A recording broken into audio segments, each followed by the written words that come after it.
Hello everyone, this is Ninja Girl, Sakura here, back with another Yashahime Princess Half Demon review. This past weekend, we got Season 2, Episode 16, The Three Princesses Escape. And I am happy to report that our girls were not the only ones to escape. Inuyasha and Kagome are free now too, thank God, because with that episode title, I was worried that something might happen, that Inuyasha and Kagome were forced to stay behind again, but no. They managed to get out too, which made me very happy. And I overall liked this episode. I didn't like it as much as the past two, but to be fair, the past two episodes had things that I'd wanted for so long, so yeah. But still, decent episode, and it progressed the story in some pretty big ways. So let's just get right into it and go over everything that happened real quick, shall we? So, picks up obviously right where the last episode left off. It recaps the end of the previous episode by showing us Hidemaru's monologue again. Yes, they caught him monologuing. So, yeah.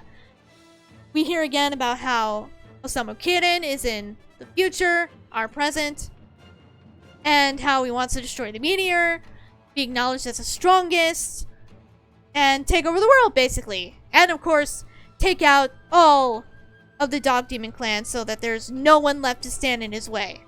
So yeah, that is his grand master plan right now. So it seems.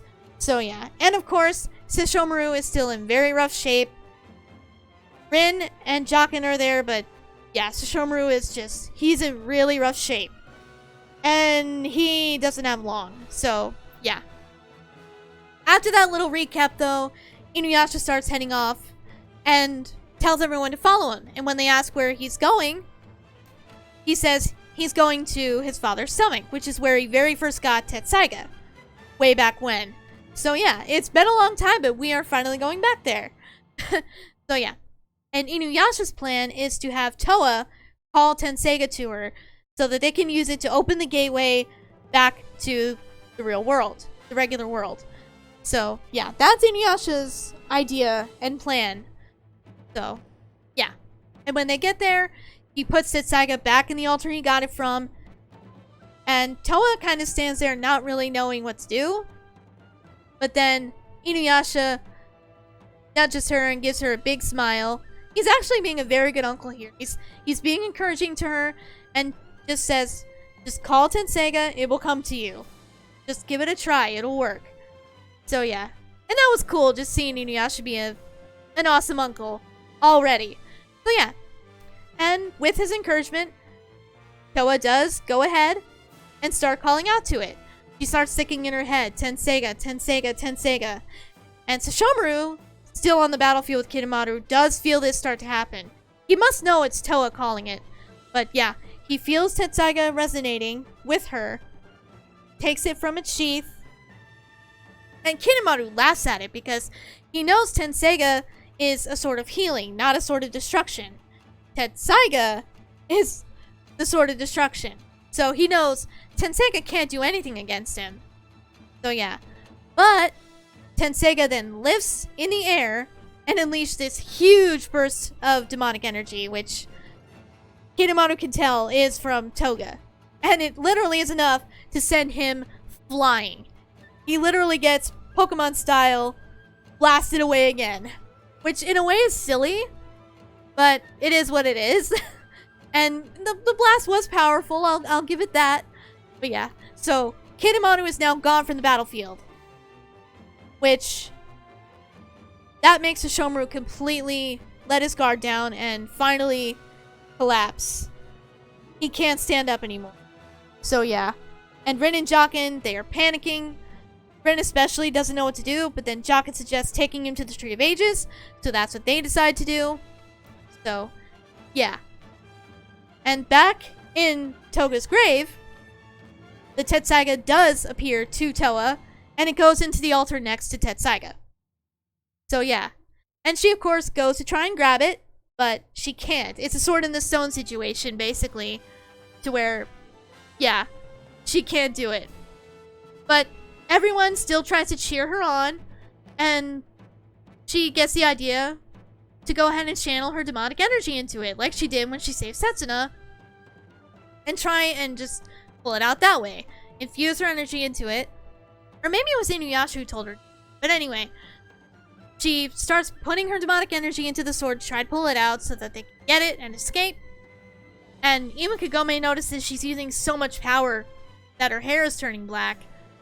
And Setsuna, when she's hearing this, thinks that, wow, this must have been what she had to do when she saved me. This must have put such a strain on her. And she feels bad about it. And wanting to help her sister, she goes up and puts her hand on Tenseiga as well. And they both channel their energy into it, trying to pull it out from the altar. So yeah. And then Moroha joins in as well. Because she can't just sit on the sidelines. That's not her style. So yeah, together, the three girls put their energy into it. Inuyasha and Kagome are encouraging them. And it works! They managed to get Tenseiga loose. So yeah, with that done, they decide to start making their way back to the Lake of the Staff of Two Heads, open the gate, and finally get out. Finally. So yeah. Remember, they still have to rush because they know Shomuru is in a bit of trouble too. So, yeah. Meanwhile, we see where Shippo and Takachio ended up. Because remember, they went off on the spinning top before. On Shippo's spinning top. They ended up in Sango's Demon Slayer village. So yeah, and Shippo is greeted by the twins. And they start treating him like a toy. You know, being silly with him, playing with him. And Takachio is taken aback by this because he's from nobility, you know. So that seems quite unusual to just, for a powerful young fox demon like Shippo, to be treated like a toy. But Shippo doesn't really care. He's kind of used to it by now. They used to play with him like a toy when they were kids, too. Remember in the end of Final Act? So, yeah. He's used to it. Sango then finally shows up and does ask Shippo if he had any luck finding Inuyasha and Kagome. Which, he says no, but he heard about their daughter, Moroha, and how she's a powerful demon slayer, or bounty hunter. Excuse me, bounty hunter. How she's a powerful bounty hunter now. And, yeah. That's when Takachio pipes in and says, Moroha, Inuyasha, Kagome, they're all in here. And so are Towa and Setsuna. They're all in here. And he takes out the Black Pearl. And, yeah, they both recognize it. Sango and Shippo both recognize it. And I don't know when Shippo would have seen the exit to Toga's grave. But after he sees that, he decides to go there and wait for Inuyasha and Kagome there. Or maybe find some clues over there to help get them out and find them. So yeah, that's what Shippo decides he wants to do. But I don't remember when he would have seen the exit to Toga's grave. Maybe when Inuyasha fought Ryukotse? Because I'm pretty sure he wasn't there when Inuyasha first got Tetsaiga. I think it was just him and Kagome at that point still. So yeah, that must have been when he saw it. But either way, he wants to go there and see if he can find some way to get them out from that area. And Sango decides, after hearing also about Kinemaru from Takachio, that it's time for her to take out her new secret weapon, which we see is a very cool looking black Hiraikotes. We don't know what it's made from, because Hiraikotes is made from demon bones, remember? We don't know what's in it, but it looks very cool, and I can't wait to see what it can do. As if Sango wasn't badass enough already. But yeah, she decides now is the time that she needs to use it, and she's also going to go send for Miroku. So, slowly but surely, our gang is coming back together, and that's very exciting. That Black Hiraikotes also explains why she gave Hisui her old one, because she made this brand new one, which is probably even stronger, so very cool. So yeah, very awesome. So, while Sango takes care of that, Shippo and Takachio head to the exit to Toga's grave, hoping to find a clue or some way to get to Inuyasha and Kagome and Moroha and everybody else. So yeah, they meanwhile make their way back to the Lake of the Staff of Two Heads. Moroha, Inuyasha, Kagome, and everyone else still stuck in Toga's grave. They get back there. Towa uses Tenseiga to open the pathway. Inuyasha and Kagome can't believe it and are so excited to finally be free. And yeah, when Towa uses the sword, they're finally back in the normal world. The world of the living. They're free.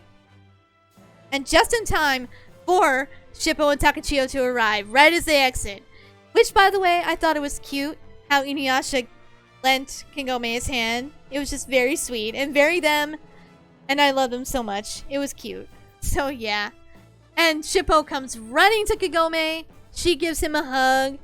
And then Inuyasha's kind of biffed that, hey, wait a minute. Weren't you worried about me? Didn't you want to find me too? And Shippo's like, nah, not really. You know, their typical silly dynamic. It's hilarious. And then, when Inuyasha sees Takachio with the Black Pearl, he takes it from him and is almost ready to smash it. But Kagome tells him to not do it because it is his father's grave. Inuyasha, though, is like, I am sick of seeing his grave. I want to destroy this thing. I never want to be here again. I also understand Kagome's side, though, of it's still a grave. You should treat it with respect. But I understand Inuyasha's side as well. Because, yeah. Why would you want to be there at all after being trapped for that long? But yeah. Moroha then pipes in and says, well, you know what? If you two don't want it, why don't you give it to me? And Inuyasha and Kagome are like, huh? Really? And she's like, yeah. You were trapped there for 14 years, and that means it holds 14 years worth of precious memories to me. Which I thought was adorable. And so sweet. So yeah. So, they give it to her, and she decides to put it with her rouge. Basically reuniting her grandmother and her grandfather. Which again is very sweet. I loved that. And Kagome is like, oh, Moroha, you really are such a sweet girl, aren't you? Which she is. And I think she gets most of that. Not all of it, but most of that from Kagome's side. So, very cute. Very adorable. Love that. So, yeah. But then Tenseiga starts pulling Towa, and she can feel that it's wanting her to go to the Tree of Ages. So, yeah. And then, being they know it's gotta be something to do with Sesshomaru or something, they tell Shippo to hurry up and teleport them there with a spinning top.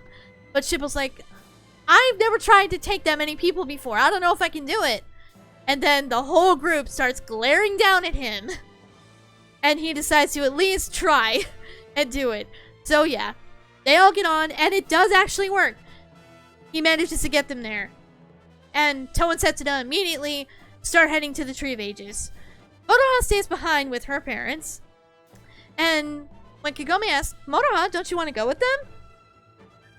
Moroha's like, well... And Inuyasha, knowing her already so very well, despite being separated for 14 years, they're so much alike, and he knows her so well already. He's like, I get it, Moroha. You just know it's gonna be personal family business, so you want to leave them alone. Is that right? And she blushes and looks away, so yeah. Very cute. I love their family dynamic so much. So yeah, that was extremely cute. He already knows her so well and understands her so well that he knows why she didn't want to go with them. She wanted to give them privacy with their parents.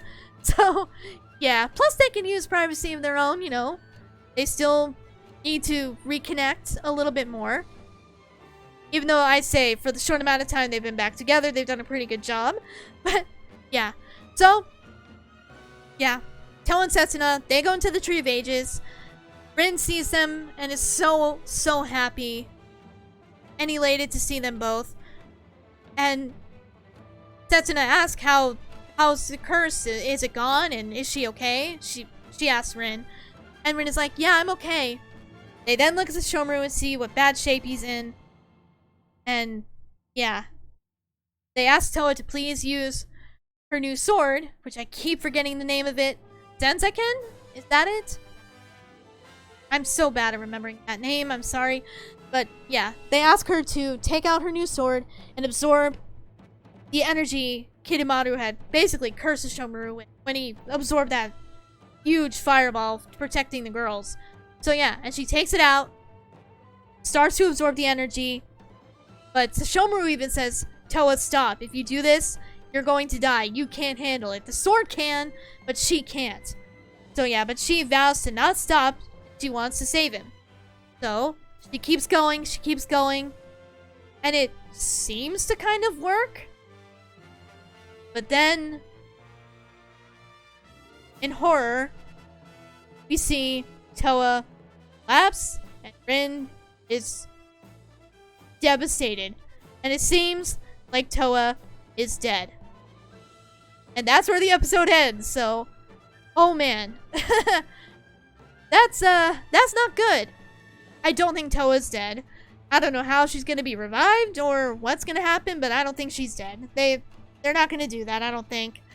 So, yeah, because Towa's the protagonist, I just don't see them doing it. But, yeah, she is down and out for the count, if nothing else right now. And we don't know Sesshomaru if he's recovered yet.